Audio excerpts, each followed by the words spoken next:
Isang magandang hapon sa inyo lahat, mga Plitora family. Lahat po ng nag-avail at sa mga mag-a-avail ng ating Plitora software system. At balita ko noong last week sa mga ibang AA na gumagamit, may mga GC din kasi ako na gumagamit din ng ibang AA. At marami yung nasunugan dahil doon sa spike, lalong-lalo na doon sa currency pair na Euro USD. Maraming mga gumagamit ng EA ang nasunog yung kanilang account. Kumbaga, natalo kay nalugi sila. Pero dito sa Plitora Software, dun sa ating community, wala pang nabalitaan no, sa ating mga GC na nasunugan dahil sa spike ng mga currency pair. So doon sa inilagay na update, doon sa GC natin, nakasurvive si Currency Climber doon sa mga spike ng market. Unlike doon sa mga ibang EA na ginagamit ng mga ibang traders, marami talaga yung nasunugan. Okay. So napakaganda po talaga itong Plitora software. So i-recommend ko ito sa lahat ng mga traders na naghahanap ng EA, yung magti-trade para sa kanila na magbibigay ng malaking profit habang may ginagawa sila. Kaya nagtatrabaho sila sa office, kaya busy sila, hindi nila maharap ang manual trading. Okay, so ang video na po ito ay nakadesenyo o ginawa para sa lahat ng mga Plitora family at syempre doon sa lahat ng mag-a-avail ng Plitora na hindi pa naka-avail, ano, pero willing na mag-trade at bumili ng software para sila ay makapag-trade ng mabuti at makapag-fund din sila dun sa EA robot natin. So, Forex Learning with Plitora Software System. Trading is easy with Plitora. Yan. So lahat po, expert trader ka na, kaya beginners, kaya zero knowledge, matutulungan ka po ng Plitora sa pagtitrade, kung paano mag-trade ng maayos nang hindi ka nasusunugan ng account both sa manual trading o kaya sa EA. So ang topic po natin ngayon sa video na ito ay may kinalaman sa breakout pattern.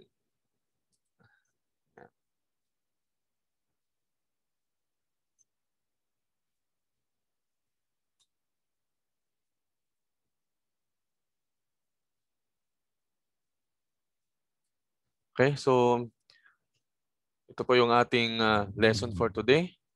Trade breakout. So trade breakout.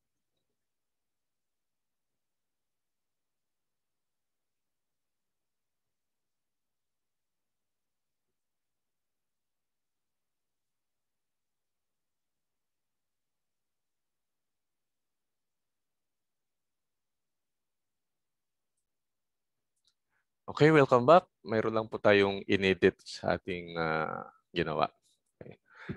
So trade breakout, no. Ang pag-uusapan natin ngayon, what is breakout? What is false breakout? And how to trade breakout to avoid false breakout. Yan. So marami sa mga traders no, ang interesado kapag nagkaroon ng breakout. No. Pero may mga ilan din na mga traders na nagtitrade sa breakout ang nag-loss dahil sa mali no, yung kanilang setup doon sa breakout. So ang tawag po dyan ay false breakout. Yan. Ngayon, sa pag-usapan natin kung ano ang breakout. What is breakout? A breakout refers to when the price of an asset moves above resistance area or moves below a support area. Breakouts indicate the potential for the price to start trending in the breakout direction. And so example ng breakout,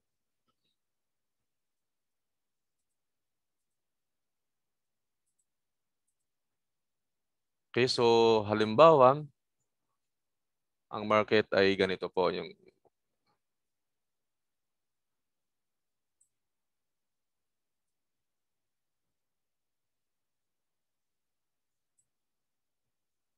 masyadong malayo. Kung natin konti.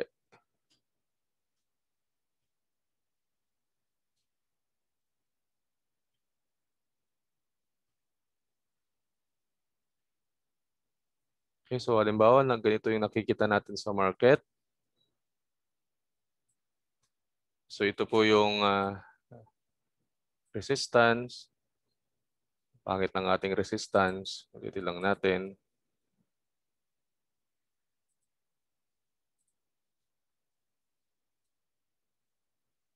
So ito yung resistance. Okay? Ito din yung support area. So breakout halimbawa dito sa resistance kapag ang price ay lumampas dito sa resistance area. So ang tawag po diyan ay breakout. So, okay naman, dito naman sa support, kapag lumampas yung price dito sa support at nagtuloy-tuloy na bumaba. So, karon din po sa resistance area. So, breakouts indicate the potential for the price to start trending in the breakout direction. So, kapag nagkaroon ng breakout, mayroon siyang umalaki yung potential niya na magkakaroon o kaya magsisimula yung trending ng market. Halimbawa ito, bullish trend. So mag-uumpisa ng magsisimula yung trend, yung bullish trend ng market. So ganun din dito, kapag nagkaroon ng breakout sa support, mag-uumpisa na rin na mag-bullish trend ang market. So itong pattern na ito, so maraming mga traders, tulad po ng nasabi na kanina, na nagtitrade doon sa breakout pattern. Next.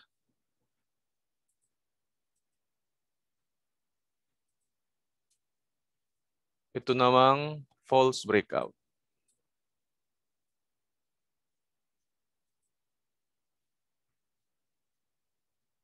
And what is false breakout o kaya failed breakout? A failed break or false breakout when a price moves through an identified level of support or resistance but does not have enough momentum to maintain its direction. Okay, so drawing tayo po ulit.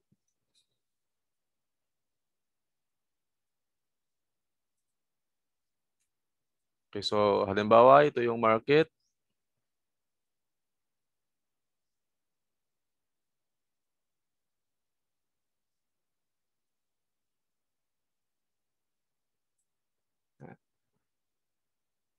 So halimbawa ito yung resistance.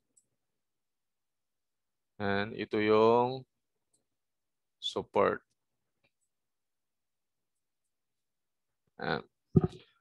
So dito makikita natin dito sa resistance, kapag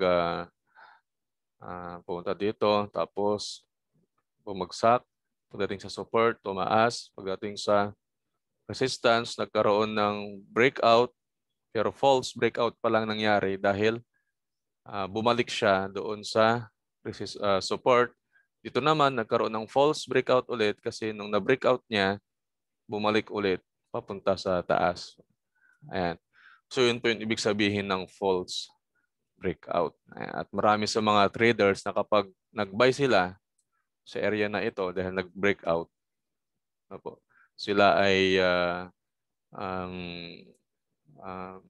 negative yung kanilang profit dahil ang market ay bumaba. Ayan. So, pag-aaralan natin kung paano mag-trade doon sa breakout.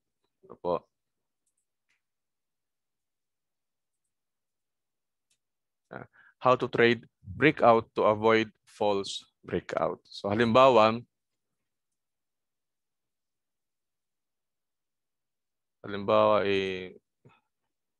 mag-drawing ulit tayo, hindi nai-erase ko kasi ano.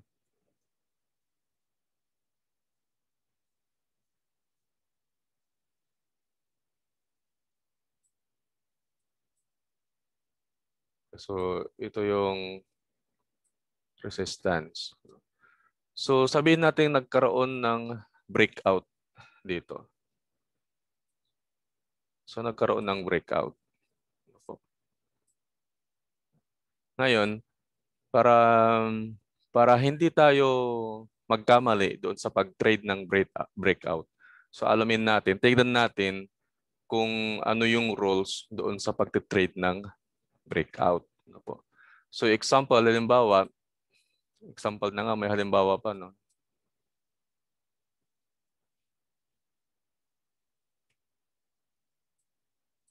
Okay. Erase. Bago tayo drawing.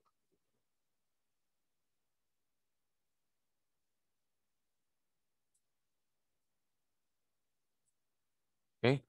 So halimbawa, kapag nagkaroon ng breakout, ganyan ano. So sabihin natin ito ay bullish candle. Bullish candle yan. Irisin natin ng konti. So ito yung bullish candle. Yan. So yung body, ano po, green candle ito kasi bullish nga. So nag-close above siya dito sa resistance. Ano po? So ang tanong, kailangan na ba tayong mag-buy dito sa area na ito? Dahil na-breakout na niya eh, di po ba? Nag-close above siya dito sa resistance area. So ang tanong,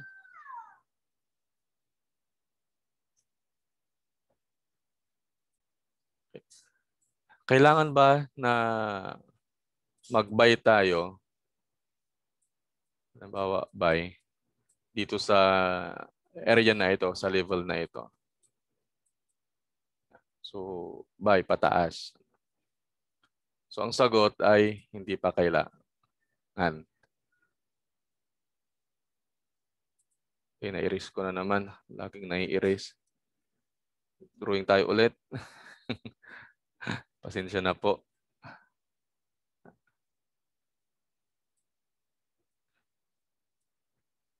Okay, so let's say, ulitin natin. So, ito yung bullish candle. Okay, so, nagkaroon ng breakout. So, magbabay na ba tayo dito? Sa area na ito? So, ang sagot ay hindi pa. So, dapat, ang hinihintay natin ay yung confirmation na mabibreak niya itong area na ito. Okay. So, halimbawa, ito yung candle na susunod. So, ito yung closing. So, dito mag-open. Okay. So, halimbawa, tumaas ng ganyan. Bumaba. Kasi ganun nga yung formation ng candle. Tapos, tataas ulit. Tapos, okay, so, ang nangyari, nag-close ulit siya dito sa above ng resistance. At yung buong body ng bullish candle, ay nasa labas na ng resistance. So confirm na na-break out na itong resistance area. So sa madaling salita, anumang oras, hindi na magtatagal na ang market ay tataas. No? Tataas na siya kasi na-break out na itong resistance area. So dito, pwede kayong mag-buy na sa area na ito. Doon sa closing candle ng doon nga sa closing candle. So ito yung first entry natin. Ito po yung first option natin sa pag-buy ng breakout doon sa resistance. Pero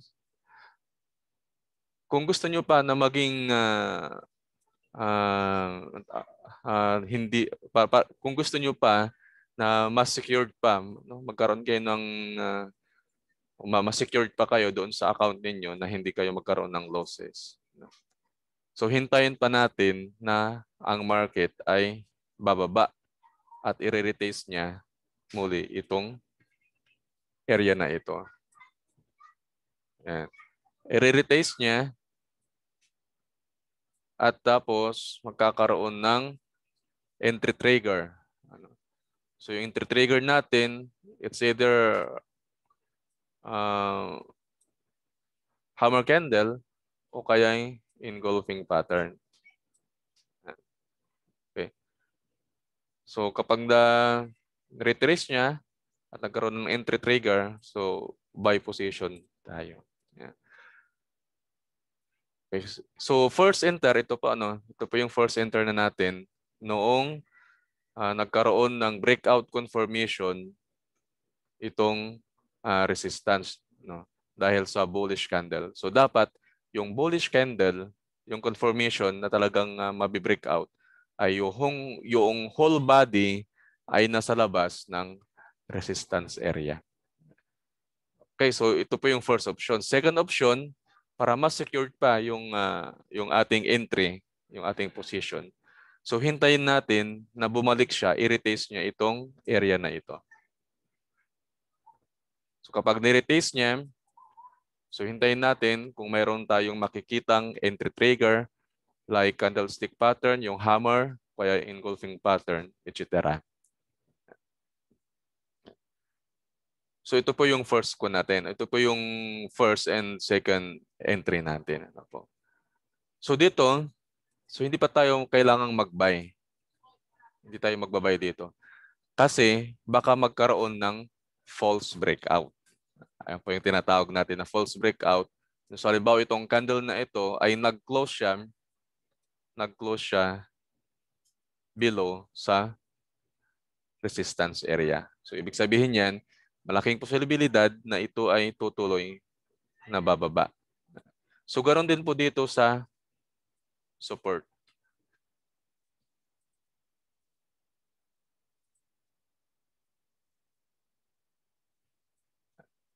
So sabihin natin na ito ay nag-break out. Yan, diba? So let's say na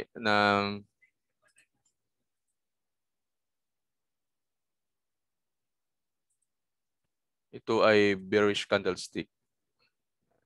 Okay, so yung buong katawan ng candlestick o kaya yung close ng candlestick ay below ng support level.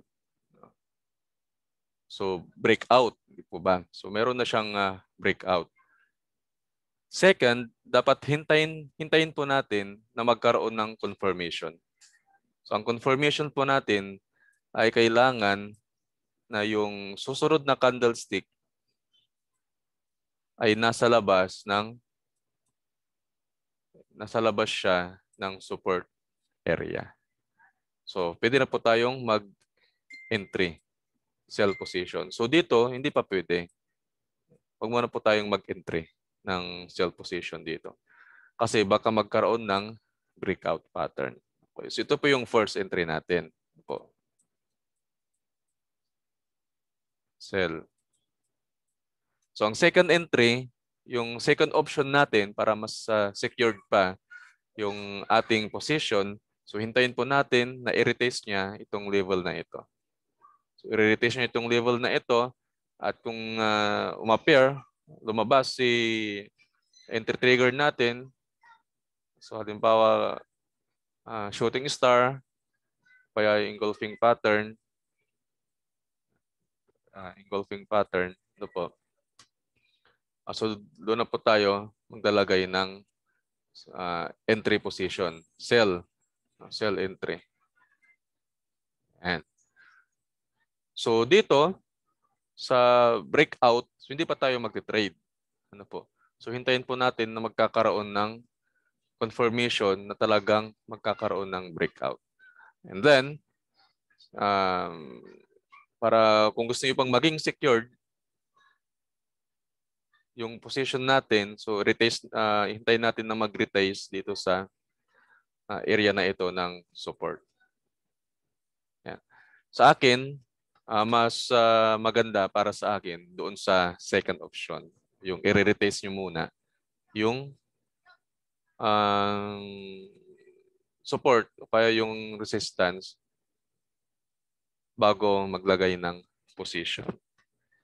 Yan. So tingin po tayo doon sa halimbawa sa chart natin kung paano natin ito lalagay sa o titignan, iti-trade sa actual chart. So muli, ang ginagawa kong chart o analysis ay dito sa tradingview.com. Ano po?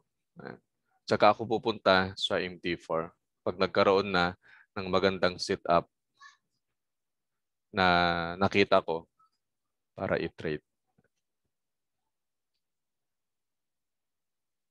Okay, so tingnan natin itong CHF GPY.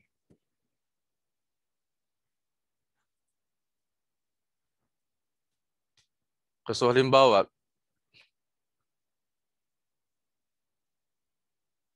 so itong market na ito, i-reset lang natin yung kan natin.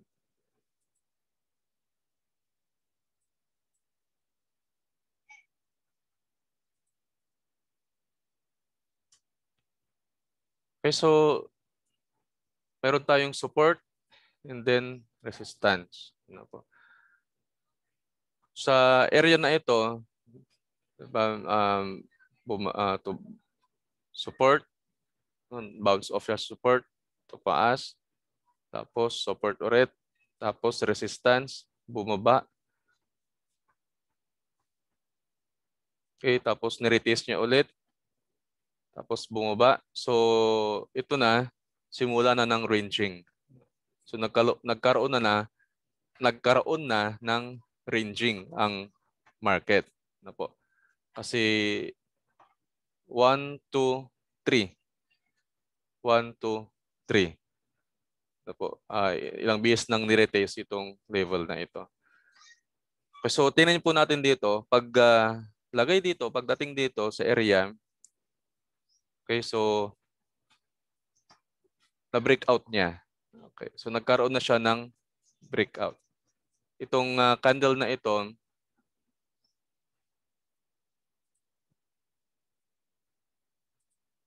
lang natin, i-zoom out natin. Zoom in pala. Para makita natin. So dito, meron ng breakout. So nakita nyo, nagkaroon na siya ng breakout. Itong candle. Okay. So breakout. Ayan. So, kailangan na bang mag-buy sa area na ito? After ng breakout, magbabay na ba tayo? Okay, so hindi pa. Ano po? Hindi pa tayo magbabay. Hintayin natin na magkaroon ng breakout confirmation doon sa breakout candle. Kasi ito yung breakout candle. Ano po? So ito yung breakout confirmation candle. Itong maliit na ito. Yan. So yan yung breakout. Yung next candle, di ba? Bullish candle, nasa labas na siya ng resistance. Yes. So dito, pwede na tayong mag-buy position, mag-buy entry dito sa closing niya. So ang market ay tumaas, di ba? Tumaas siya. So yun yung first na entry natin. Ano po? Ngayon, kung gusto nyo pang maging secured, tulad po ng nasabi na kanina, hintayin natin na ito ay bumalik. Yan. So, nagkaroon ng retest, di po ba, dito sa resistance area. Nagkaroon siya ng retest. Nagkaroon na siya ng retest, nagpakita si bullish engulfing. So, ito yung pin bar, ito yung bearish candlestick, tapos si bullish engulfing pattern. Ayan. Okay. So, nung lumabas na iyan, then, pwede na tayong mag-entry. So, profit na po. Ayan. So, dito naman, tinampan natin ng isa. Okay, so area na ito, para sa akin, itong area na ito ay resistance level na rin. Ano po? Okay. So, tingnan natin yung false breakout dito sa area na ito. Kasi ito ay resistance trend. Ano po?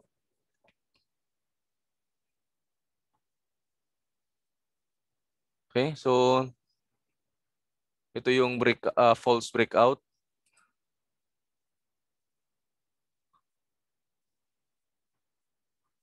Yan.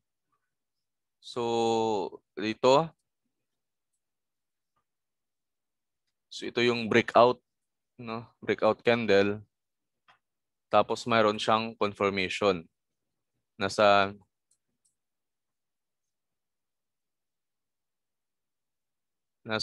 labas na siya ng resistance area. Okay? Pero ang nangyari, doon sa level na ito, kung baga, pwede na tayong mag-buy. Hindi po ba? Pwede na tayong mag-buy kasi meron ng breakout confirmation. Pero, hindi siya tumaas, kundi bumalik siya sa resistance na naging support area. And, okay, so paano nangyari 'yon? So dapat magbabay po tayo dito. So tulad po ng sabi ko, para mas maging secured yung ating entry, so hintayin natin na mag-retest siya dito sa area, doon sa resistance. So ang nangyari, hindi siya tumuloy kundi nag-breakout na. So mas secured para sa akin yung retest.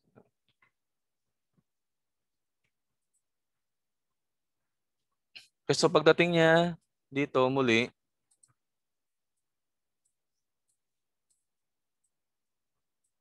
so pagdating niya dito,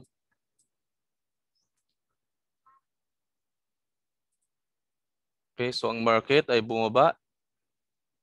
So mula dito, ni-retest niya itong support. Dati ay resistance, nagkaroon ng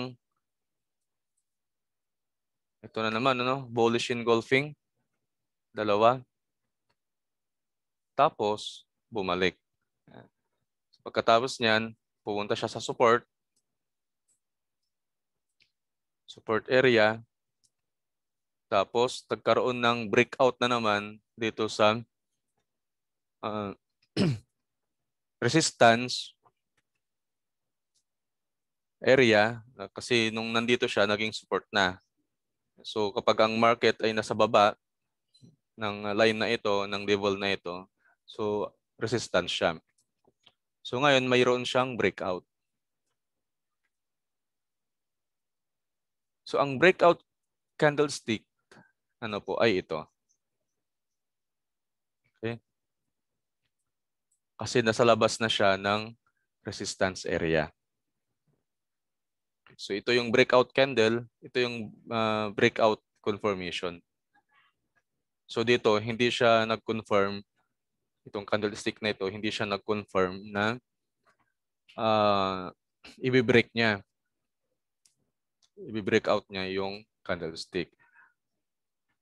So kapag nagkaroon nito, nakita natin na ganito, so hindi pa tayo magbabay. So ito, pwede nang magbay. Pero yung sinasabi ko nga sa inyo, mas maganda kung doon sa second option tayo maglalagay ng position. So breakout, then tumaas. So kapag nagbay tayo, meron na tayong profit. Ano? Kasi dito pa lang nagbay na po tayo.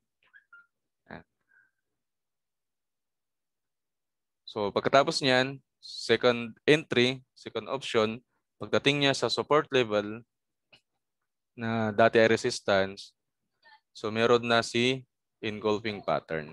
Ayan. At dito tayo pwede nang mag-buy, then hintayin natin na ang market ay ma-hit niya itong level na ito. Ma-hit niya itong level na ito. So buy dito sa level na ito, doon sa second entry. Okay. Tip ko lang sa inyo, halimbawa nasa 4-hour time frame po ako, kadalasan po 4-hour time frame ako nagtitrade. Pero kapag doon sa area ko, halimbawa ito yung area ko, area ng resistance. So pagdating niya dito, pupunta ako sa 1-hour time frame para tumingin na kung mayroon ng pattern, reversal pattern na pwede nang mag-entry. So hindi ko na hinintay na mag-close pa itong level na ito kasi 4-hour time frame po ito eh. So kung dito ako magi-entry, so ilang pips na po yung nagdaan. So mayroon na siyang 30 pips. Kaya sayang iyon.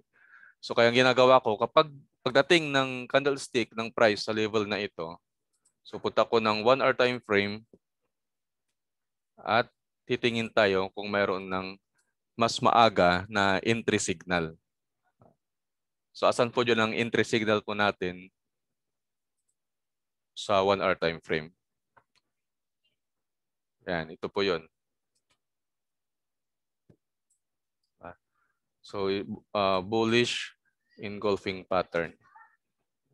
So kung dito ako nag-entry, so malaki na rin yung profit pagdating dito.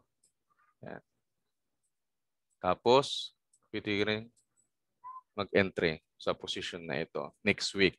Yan. So matatalakay po natin.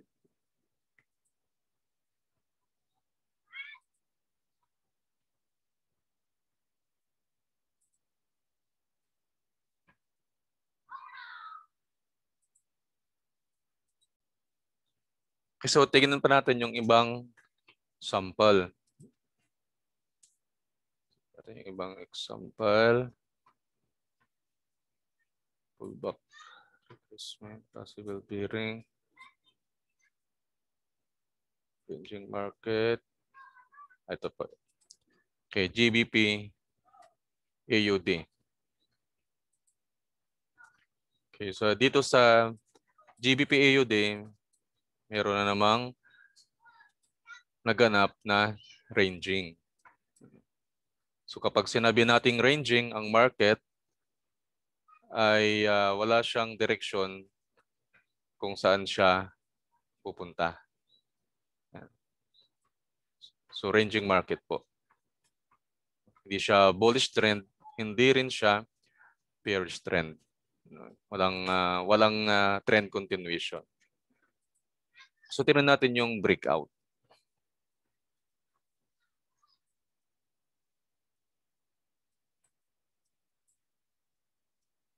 Okay?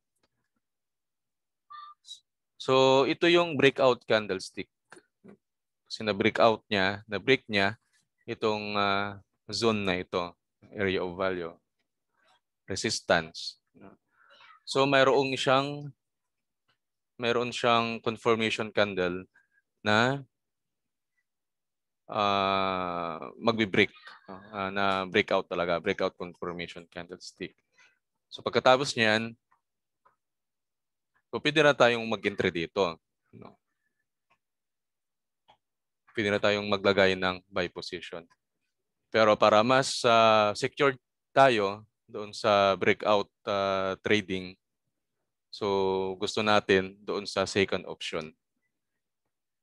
Second option, tayo maglalagay ng position. Okay? So dito, meron akong entry noong mga nakaraang araw. Last week ata ito. March 24, 2021. Okay. Tingnan po natin yung 1 hour time frame.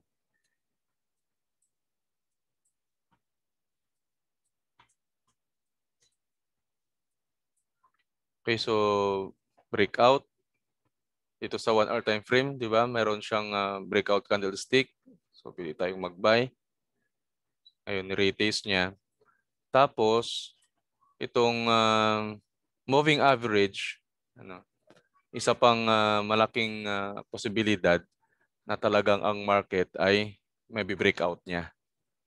Kasi ang moving average ay nasa sequence, yung 18, 50 at 200 ay nasa position sila. Yung 18 nasa taas, yung 50 nasa baba ng 18, tapos 200 nasa baba ng 50. So malaking posibilidad niya na ang market ay magkakaroon ng breakout. So naglagay ako ng entry position dito. So take profit tayo dito pa lang. Ngayon pansinin po ninyo ang isa pa kung bakit malaking posibilidad na mabi-breakout niya. Dahil sa meron tayong series na saan na ba yung tools ko? Higher high,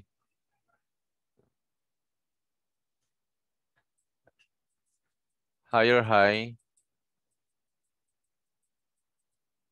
higher low. Ayan. So kapag ang market ay mayroong siyang pattern na trend continuation, higher high, higher low. So halimbawa, market sa resistance, tumaas.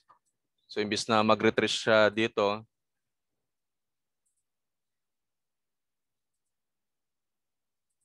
so imbis na mag-pullback siya sa area na ito, imbis na mag-pullback siya, so pinigilan siya ng moving average. Tapos, breakout. Okay, nagkaroon ng breakout. And then, niretest niya itong level na ito. So pagka-retest niya, okay, pagka-retest niya, itong moving average ay sinuportahan din niya itong level na ito. Kaya hindi siya lumagpas para bumalik sa area na ito. So ang nangyari, mayroong trend continuation na naganap dito sa ranging market natin. Tapos ang moving average ay nasa sequence sila. Okay? So malaki yung kumpiyansa ko na talagang magbe-breakout. Magbe-breakout niya itong resistance na ito. Yung resistance na ito. Okay?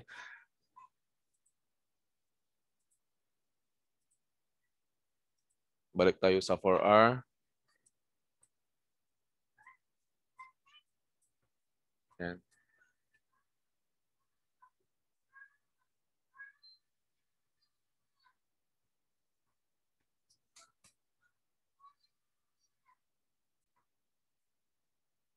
Okay, so sa ikalawang pagkakataon, so na-breakout na niya, So nagkaroon na ng breakout. Okay. Tapos, ang market, na-retest niya ulit itong area na ito, resistance. Diba? So tapos, bumalik, tumaas siya. Tapos, pullback at posibilidad na ito ay magpapatuloy na tumaas. Ayan. Okay, so nakita nyo po yung pattern natin. So mula po dito, okay, so higher high, higher low, higher high, higher low, higher high, higher low. Ayan. So nung nagkaroon ng breakout, doon na nagsimula yung trend ng market. So anong nangyari? Naging bullish trend continuation siya. So yung moving average na 200 nasa baba, 50 nasa gitna, yung 18 nasa taas. So indicator po ito na ang market ay magpapatuloy na tataas, trend continuation after ng breakout. Ayan. So tingin pa tayo ng isang halimbawa. Meron pa akong nakita eh. Ito na tayo. Okay, Euro CHF.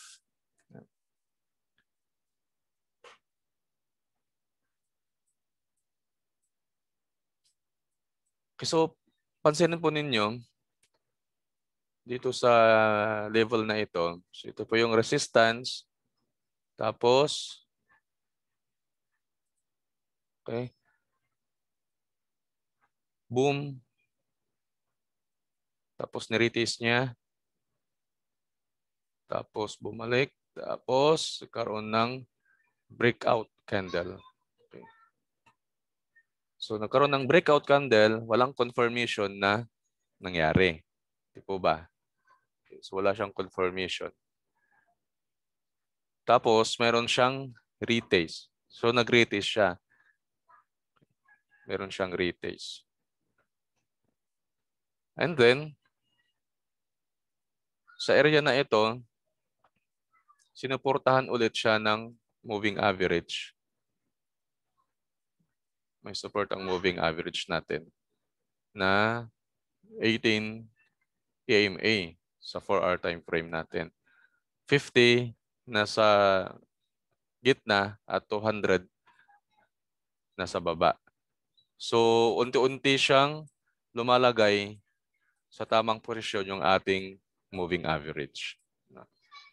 So, posibilidad next week na ang market na Euro CHF ay magpapatuloy na tataas.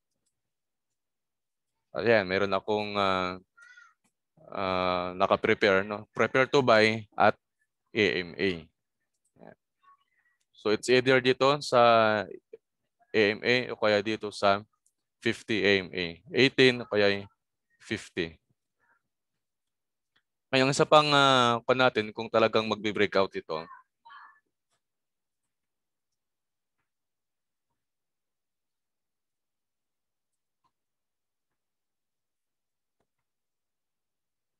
Ayan. So mayroon tayong higher high. Higher high. Higher low. Tapos yung current swing high. Ano, higher low. So meron ulit po tayong trend continuation pattern. Tawag ko po dito ay 1, 2, 3. So 1, 2, 3, move ang tawag ko sa pattern ng trend continuation. So malaki yung posibilidad na next week ang market ay tataas. So magkakaroon ulit ng breakout sa area na ito dito sa Euro CHF currency pair. Ayan.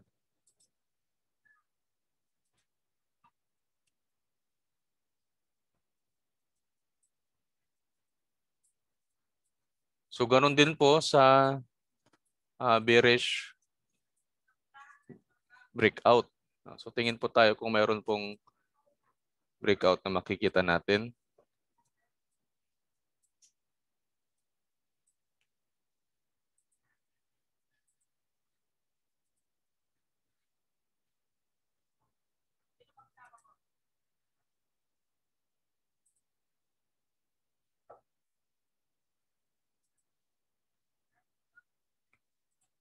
Okay, so ito po ay support area. Okay?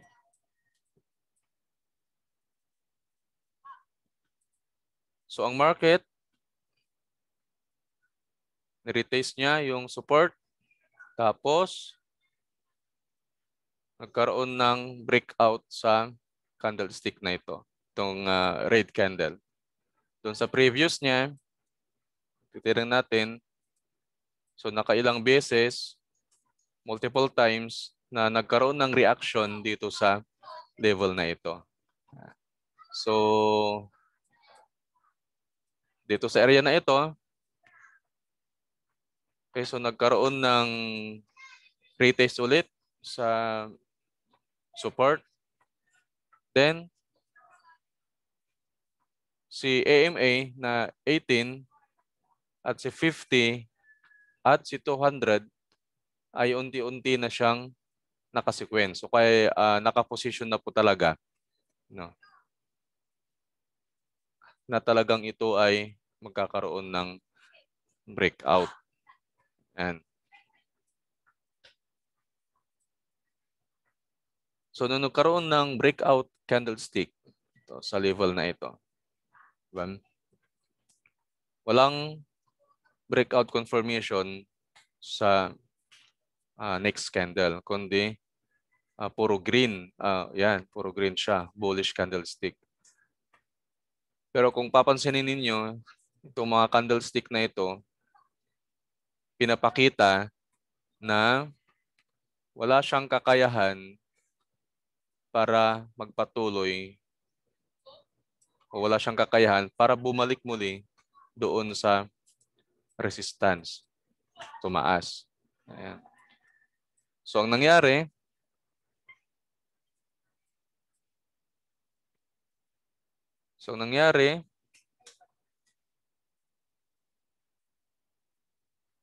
breakout.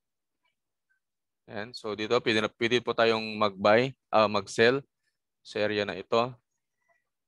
Okay. O kaya naman, pwede na tayong maglagay ng sell position sa area na ito. So tingnan natin kung mayroon tayong sell position entry trigger sa lower time frame.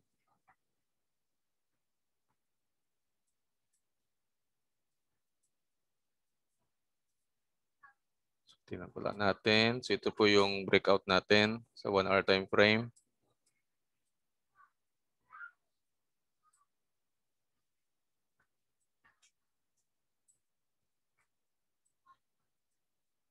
Okay.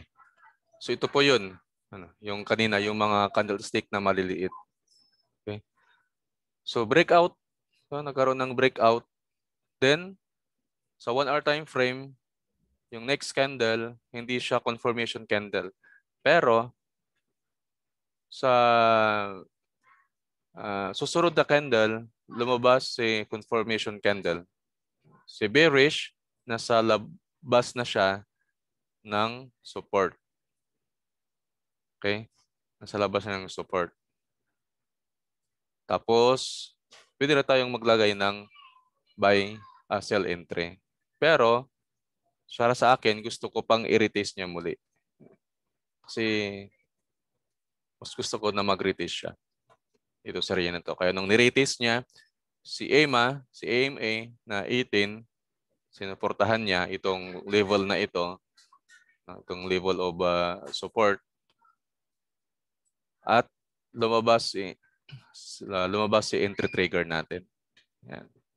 Engulfing pattern. Yan.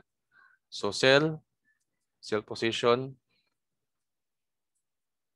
Okay, so meron na tayong profit. Kasi ito yung first, no po, dun sa 4 hour time frame kasi. So wala tayong makitang entry doon sa level na iyon.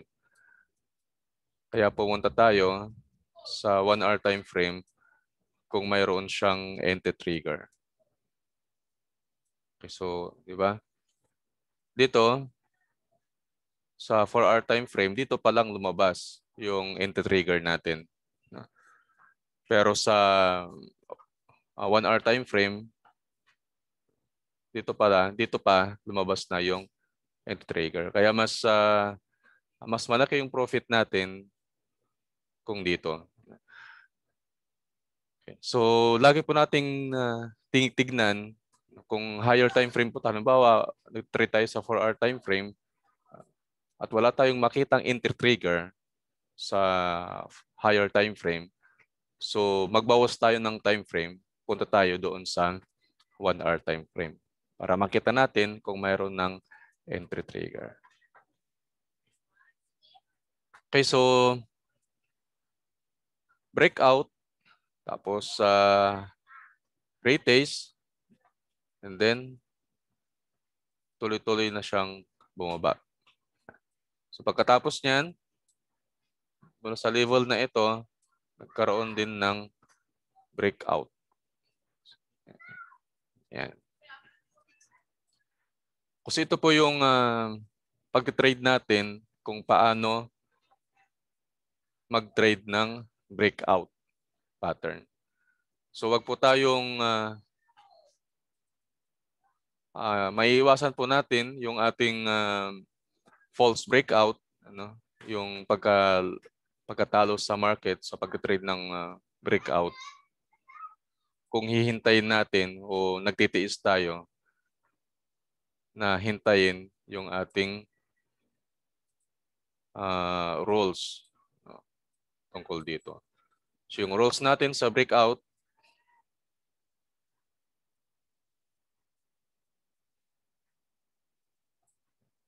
so dapat hintayin po natin na merong confirmation candle para maglagay.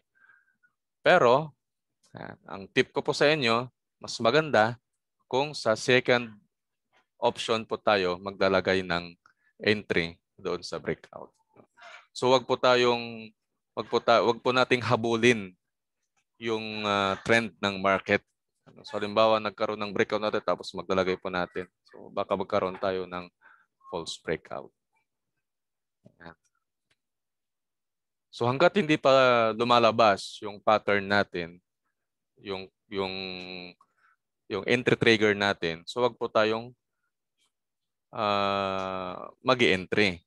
Wag po tayong mag-trade kapag wala pang confirmation candle. Kasi kahit na doon sa una pa lang ay mayroon siyang confirmation candle na magbe-breakout siya at nung pag-retest niya ay walang lumabas na confirmation candle tapos dire-diretso yung movement ng market pababa at nag-entry na tayo. So losses na po tayo doon. Yan.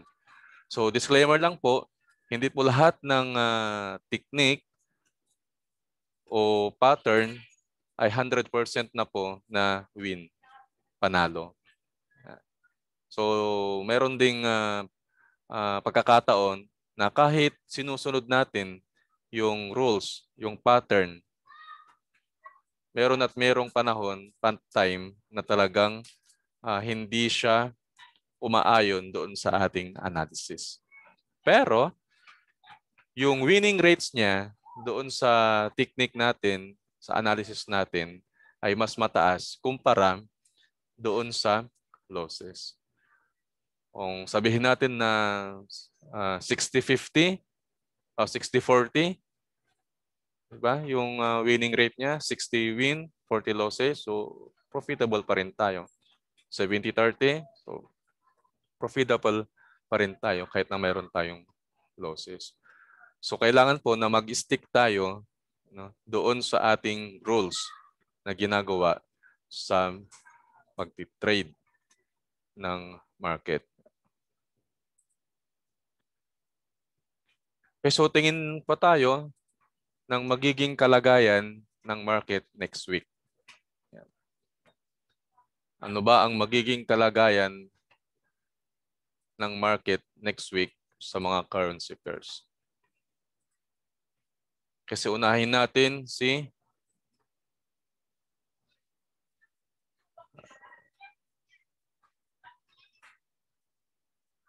CHF JPY.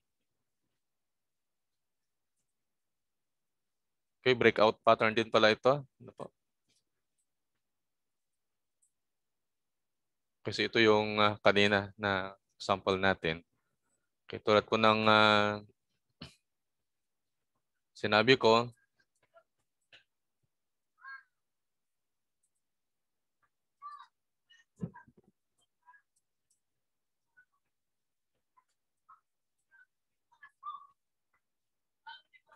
sa daily time frame, nakikita natin dito na ang market ay ranging dito sa area na ito. Apo. So, ina-expect natin na kahit na na-breakout niya itong level na ito, dito sa 4R, so nagkaroon ng breakout,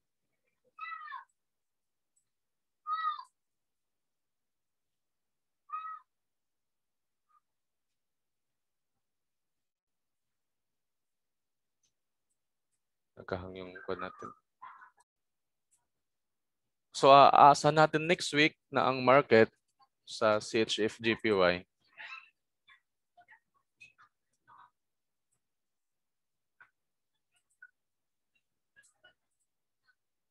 na i-retest niya itong resistance na ito at babalik siya dito sa area na ito. Okay? Tapos, maaaring yan. So, magiging ranging ang market next week dito sa CHF JPY.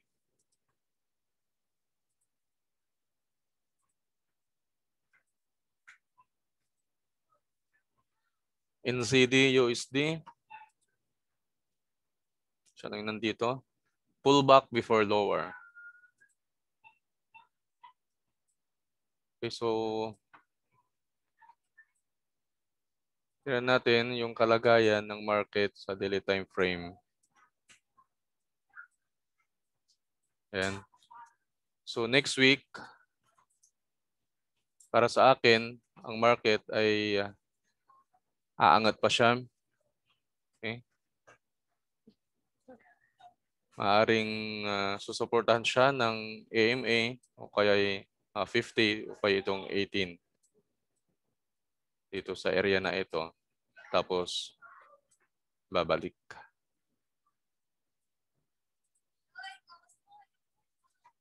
So for our time frame, tira natin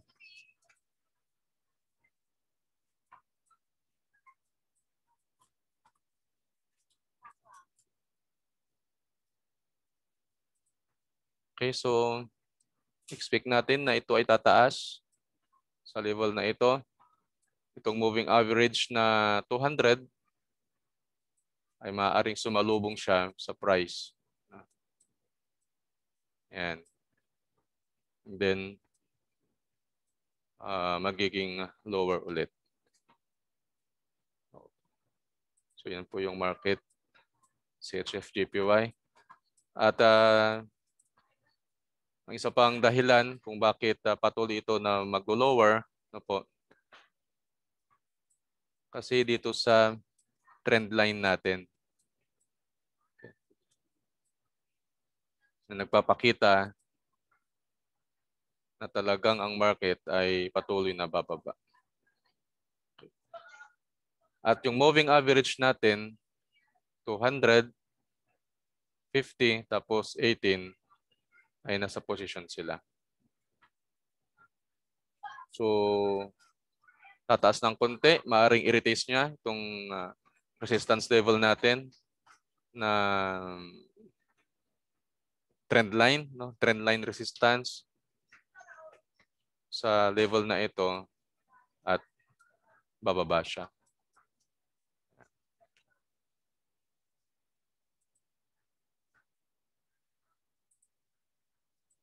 So next, USD CHF.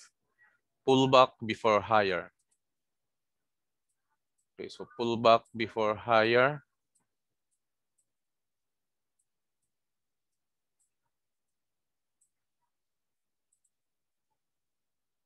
Okay, so ang market, 1, 2, 3. Higher high, higher low, higher high, higher low. So maaring magpatuloy sa ang market natin bullish trend. So ako, ina-expect ko sa akin, hindi ako maglalagay pa ng buy entry dito. So gusto ko na dito siya mag-retracement, mag-pullback sa moving average na 50. And then go buy. Ayan.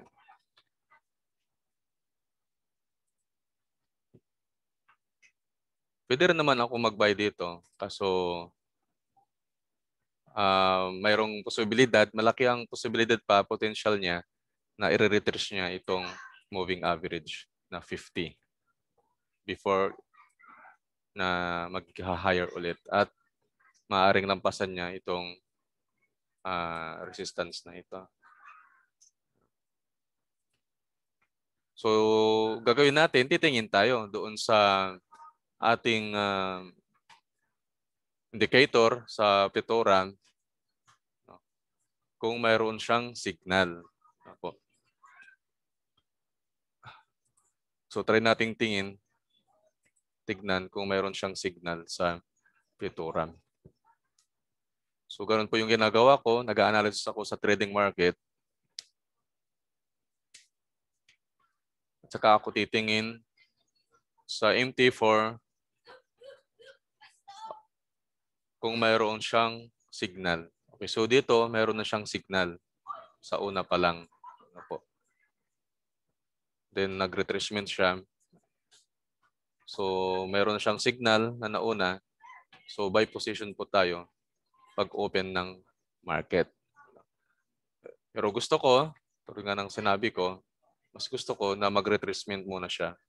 Mag-pullback muna siya sa 50 MA. At kung hindi man, so okay lang na ma-miss trade ko itong area na ito, itong level na ito. So at least, nasa break-even tayo. No losses, no winning.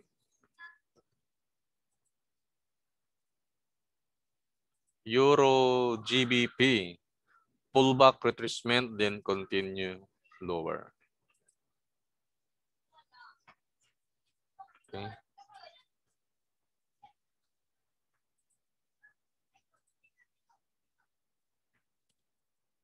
Itong level na ito, makikita natin, okay, so ilang beses na tinamaan at nagkaroon ng reaction. So, tinamaan siya, tumaas, tinamaan ulit, tumaas. And then, breakout. Tapos, tinamaan ulit. So, 1, 2, 3. Meron pa dito. Yan. So, ito po ay support area. So, sa Monday, i-expect natin sa akin, na magpo-pullback siya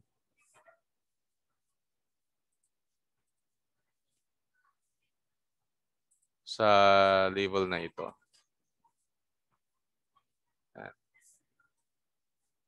Pullback sa level na ito at saka continue lower. Kasi ang market ay nasa dito sa daily time frame for clear downtrend. Clear downtrend siya. Yung AMA, 18, 50, at 200 ay nasa sequence. Okay? So for our time frame naman, ganun din. Ano po? Nasa sequence din yung moving average. Okay. So pullback, bullish muna, then getting lower. So meron tayong higher high.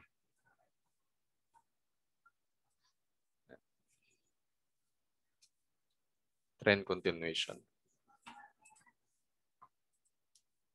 Next, AUD CAD.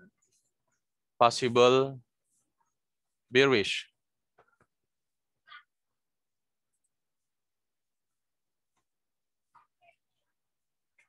Okay, possible trend continuation muli. Clear uptrend, clear downtrend, 200, 50, and 18. Tapos maroon siyang higher high, higher low. Trend continuation pattern. 1, 2, 3 move. At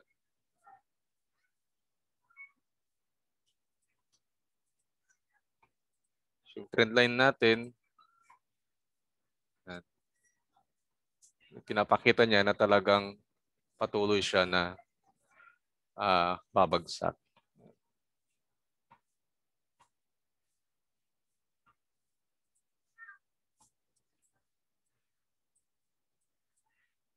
Okay, so pullback ng konti dito sa area na ito.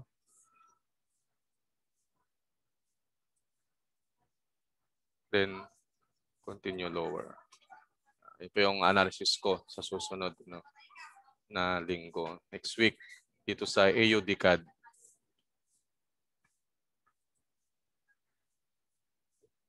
AUD CHF. Ranging sideways.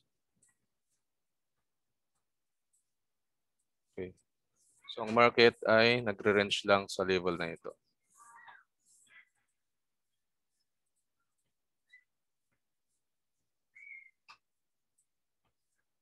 Ayan. So wala pa tayong clear direction ako dito.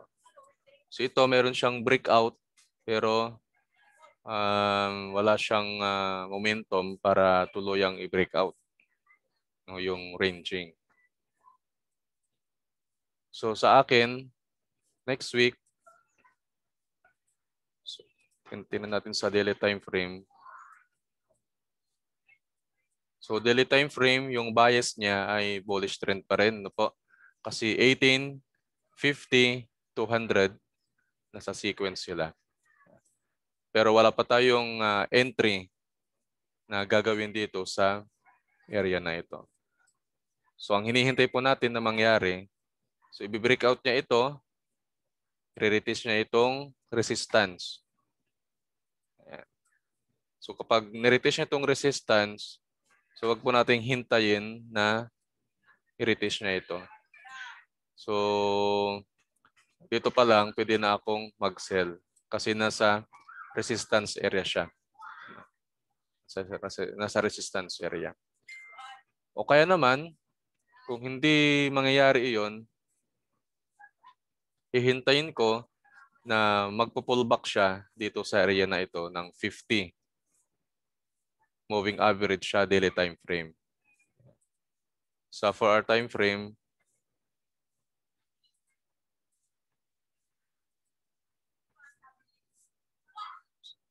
and for our time frame, sa akin, hihintayin ko pullback siya sa area na ito, then i-retest niya itong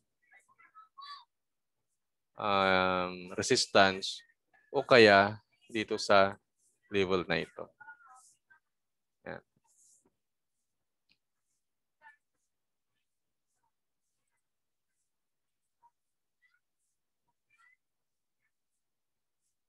AUD USD, Possible bullish.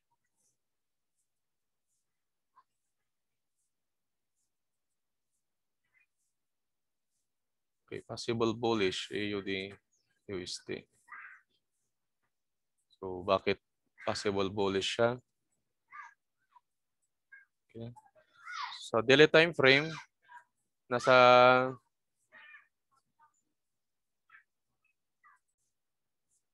okay, so possible scenario po. So, mayroon siyang dito sa daily time frame, mayroon tayong pattern na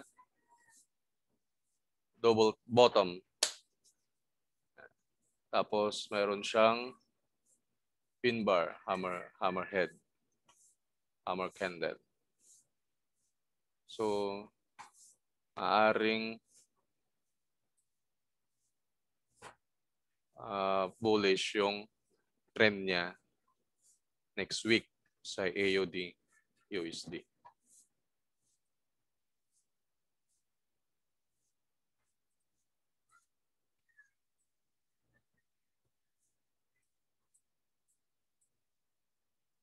For our time frame, bagaman yung 250 at 18 ay nasa ayos, pero kung papansinin nyo,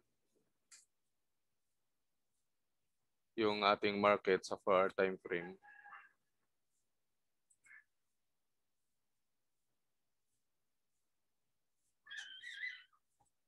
okay.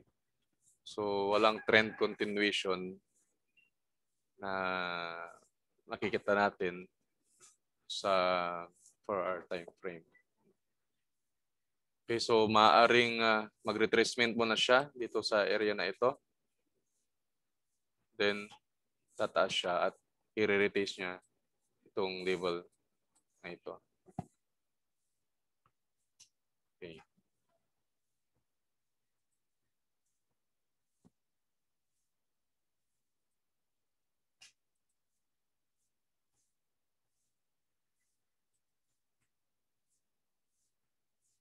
AUD NZD.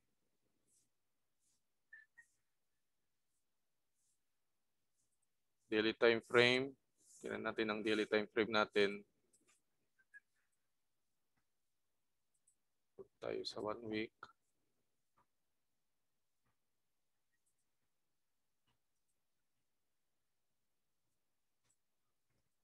Okay.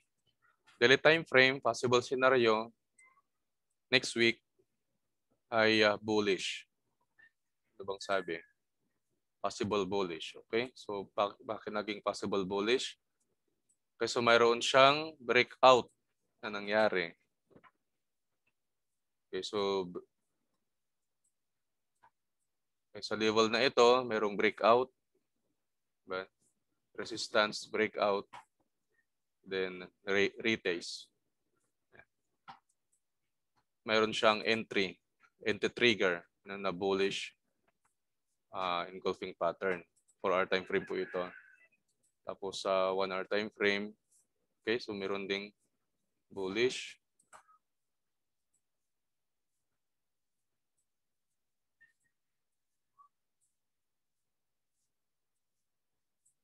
So, meron siyang pattern na trend continuation.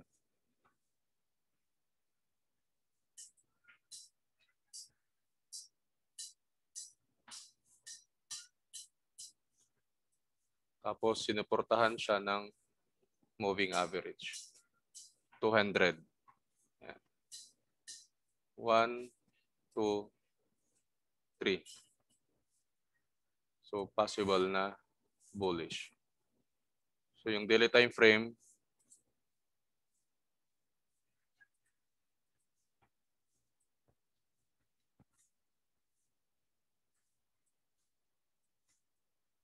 okay, daily time frame, pattern, trend continuation. Yan. So, breakout. Ito yung breakout candle sa daily time frame. So, ito yung breakout confirmation candle, bullish. then retrace, pullback. So meron tayong 1, 2, 3. Trend continuation. Moving average natin, okay, so dito sa area na ito ng resistance, ngayon ay support na. So sinuportahan siya ng 18. Tapos si 50, unti-unti na rin siyang tataas. So breakout, tapos retest.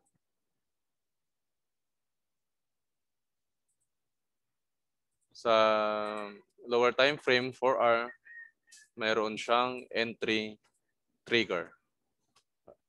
Bullish engulfing pattern. Okay, so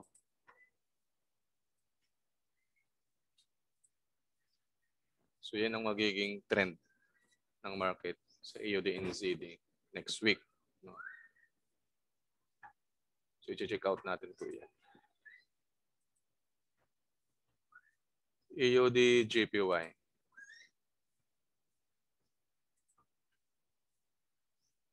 Ano bang sabi ng EOD JPY? Ranging market. So bakit ranging market siya?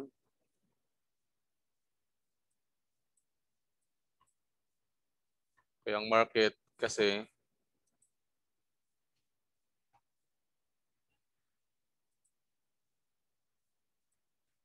nag-trade lang siya sa level na ito at sa level din na ito. So yung daily time frame. So pag angat, bumaba,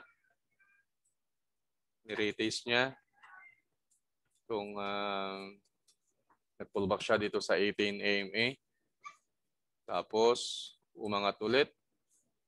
So walang breakout na nangyari, bumaba. Okay, ni-retest niya itong level na ito muli ng support at sinuportahan din siya ng 18 AMA, 50 AMA. Then bumalik. So ranging market, ano po yung AUD JPY. Pero i-expect natin na kapag niretouch niya, tinamaan niya itong area na ito, tinamaan siya ng area ito, for sure na ito ay babalik sa support area. So pagbalik ng support area, so pwede tayong mag-buy dito sa area na ito.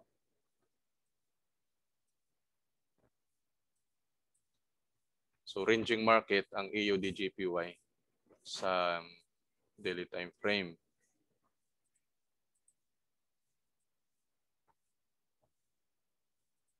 Okay, so for our time frame, so ganun din po, no, wala tayong makikitang trend continuation. So walang, kahit na nasa sequence yung moving average, wala tayong pattern na trend continuation. Okay, so expect natin resistance back to support.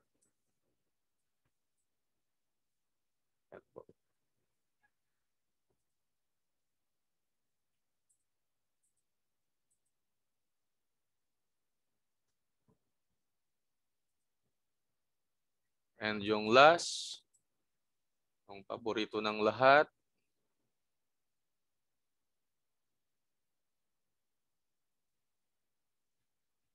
gold. So ang gold para sa akin, possible bullish. Bakit possible bullish ang gold para sa akin?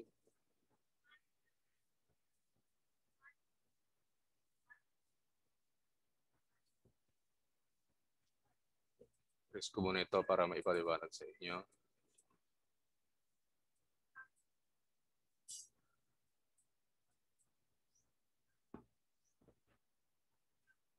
Okay, so yung market natin ay downtrend. Kasi 200, 50, and 18. Sa for our time frame,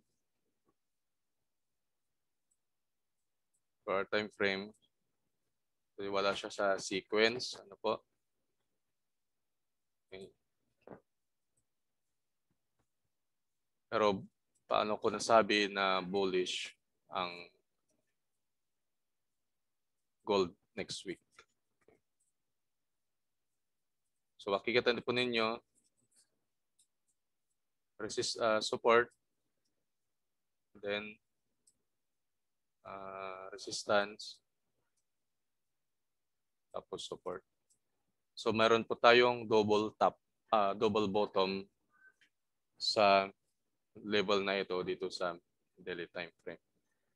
Yung double top, double bottom, sabi ko sana, ay isang chart pattern indicator na ang market ay magre-reverse. So isa po itong reversal chart pattern natin. Okay, so double top siya. Ito yung first top, tapos double top.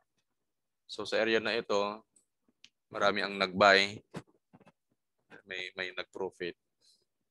May nag-profit na rin dito. Kasi, parang sabi ko, kung pagdating natin dito sa area, tingin po tayo sa level higher, lower time frame kung mayroong mga entry trigger.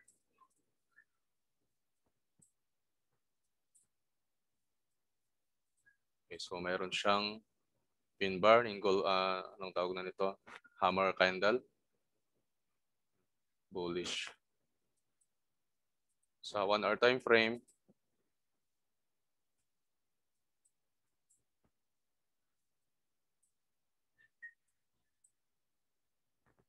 okay, so pin bar, tapos big candle. So bullish siya. So next week, ang expect natin para sa akin, yung analysis ko,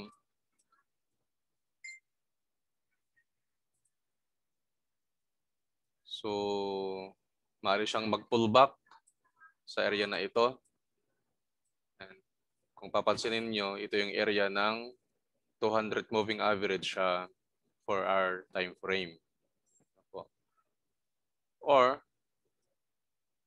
magpo-pullback siya dito sa level na ito. Sa area of value para sa akin, itong resistance level. Saka siya ko-continue na babagsak. O kaya naman, baka i-retest pa niya itong trend line bago siya bumaba. So yun po yung analysis ko para sa gold next week. So abangan po natin ngayon.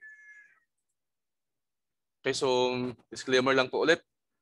Wala pong perfect na analysis sa market.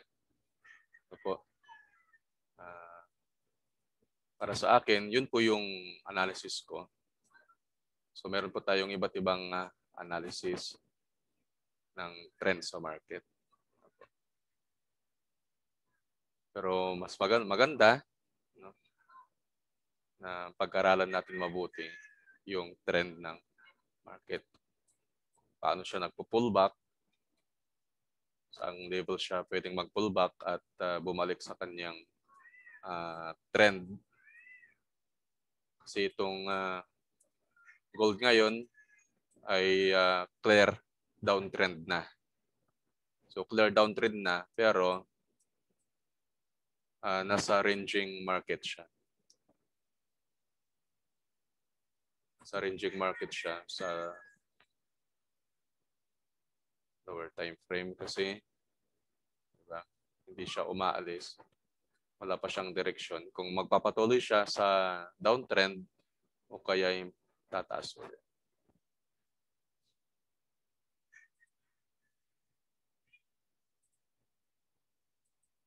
Okay, so ang inaabangan ko sa gold, ang mag-pullback siya dito, tapos bababa.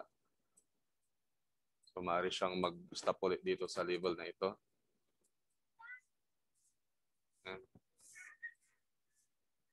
Kung bumaba siya sa level na ito, okay, so upward tayo, bullish. So maaaring mag-stop muli dito sa level na ito. Kung hindi sapat yung kanyang lakas para bumalik sa resistance, continue lower siya sa level na ito ng resistance ulit. So yun po yung possible analysis ko sa gold. Kung kayo po ay hindi pa nakasubscribe sa YouTube channel ko, meron po kayong ulit na pagkakataon na i-click ang subscribe button. I-share nyo po sa lahat at pindutin nyo rin yung ano na yun, pinipindot yung bell notification para ma-notify kayo sa bawat video na ipopost ko. May kinalaman sa forex market. So doon po sa ginagawa natin na analysis, so tingin po tayo kung mayroon pong signal ang hybrid o kaya holy grail doon sa i-trade natin. So lagi tayong maghintay ng signal ng holy grail o kaya ng hybrid doon sa ating analysis.